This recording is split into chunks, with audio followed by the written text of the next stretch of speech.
Welcome back, everyone, to Ferris Sports Update. Joined now by Ferris State head football coach Tony Annese. And Coach, first of all, welcome back to the show. Thanks, Rob. I appreciate it. I know it's been a little while since we've talked here on the show, but spring football underway now, and an important time of the year for the Bulldogs. Yeah, absolutely. We've been working hard. We had winter conditioning, and we had 16 of those, and did some things, Bulldog team activities, we called it, just team bonding type activities for a couple weeks. But now we're into spring ball, so it gives us a chance to evaluate our talent and let's the players let them prove themselves a little bit. So, how important is that for you as a first-year coach and a first-year staff? How important is this spring football period? Well, it's huge for us because we're installing a new system, both sides of the ball and probably special teams as well. So, everything's new to the players, and so we've got to spend a lot of time and value every second really to make sure our kids internalize what we're trying to achieve. From an X and O standpoint and from a practice style standpoint and the tempo we want.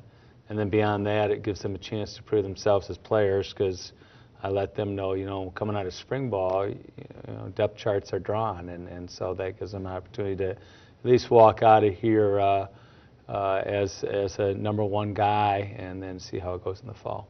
Bulldogs got spring football started off on Friday night with your annual Lift-A-Thon and then the opening practice. And as we go to the footage of the Lift-A-Thon, a great event for the fans and for the players as well. Yeah, we thought that we would, Lift-A-Thon's been a Ferris State tradition, and we figured we would use that and try to do a few different things with the Lift-A-Thon and also then, put spring ball with it. So.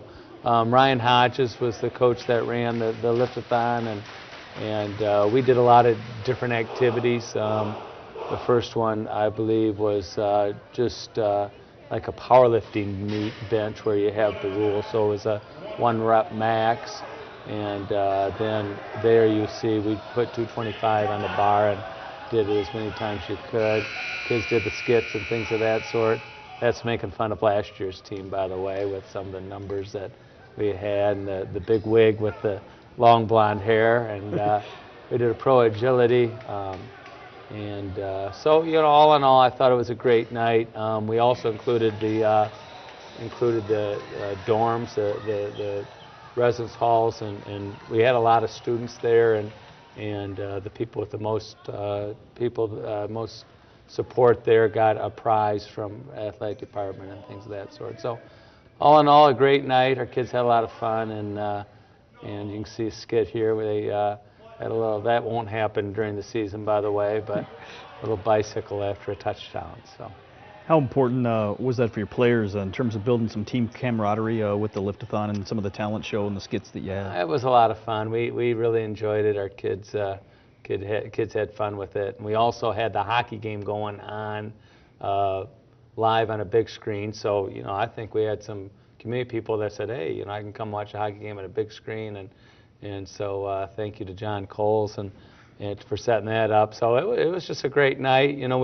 We left the hockey game and went to the practice field before the game was over and our Lift-A-Thon was over, and so I was waiting for that text to say, to see if we had won, and we did. So I told the kids, and they were all excited about that at practice. As you move into the practice, obviously rainy conditions at Top Taggart Field and practicing under the lights, but talk about that first practice and what you were able to accomplish. Well, we wanted to invite everyone who was at the Lift-A-Thon to come to practice.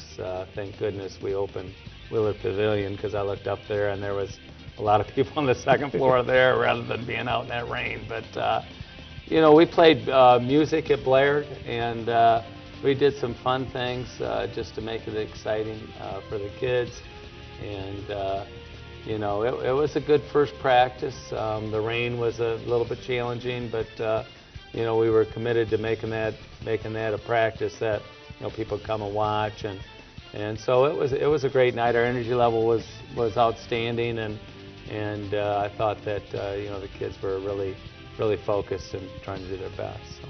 How important in terms of what you're able to establish and accomplish this spring is spring football? I think it's huge. We're going to try to install most of what we want to do, and we're doing some different things.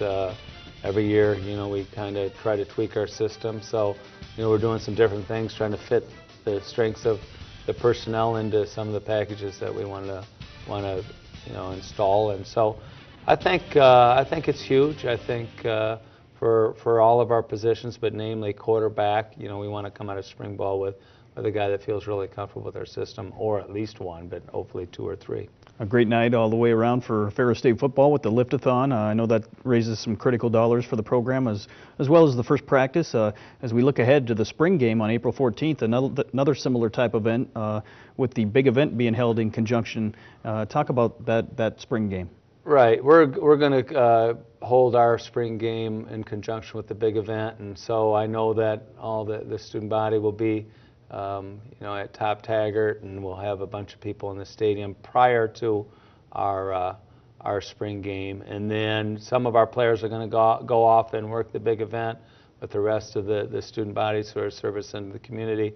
And then we're going to come back. I know John Coles has some activities there for students, and also we're going to be playing. And so we're hoping that a lot of people stick around, and hopefully it's a beautiful sunny day, and we can just kind of have fun. I'm not a big spring game kind of guy where it'll be a huge factor and make a big difference, but we'll try to make it as fun as possible and get as many people involved as possible. Talk about, since the last time that we had you here on the show, what's went on. I know a big period for you in terms of finalizing your coaching staff, and also signing day was in the middle of that as well. Yeah, we got the signing day done, and we like what we did there. Putting the staff together was a challenge, and in fact, I think we've made our last hire, and it's a former Bulldog, Sparky McEwen, so we're excited about that. And he's a former quarterback here, and a guy that really has some great connections with Ferris State University. And then, we've tried to, when we took the job, we talked about the fact that we gotta, we can't have a 5-year plan. We have to have a one-hour plan or one-day plan. We got to get the most of every hour we have. And so our kids have worked really hard in the weight room, and we're trying to keep a lot of enthusiasm going. And I'm really excited about it because the kids really, they've got great energy, and keeps me young and excited. Well, Coach, we appreciate you being here on the show, and best of luck to the Bulldogs as you continue here with spring football. Thank you. I appreciate it, Rob. We'll be back with more Ferris Sports Update right after this.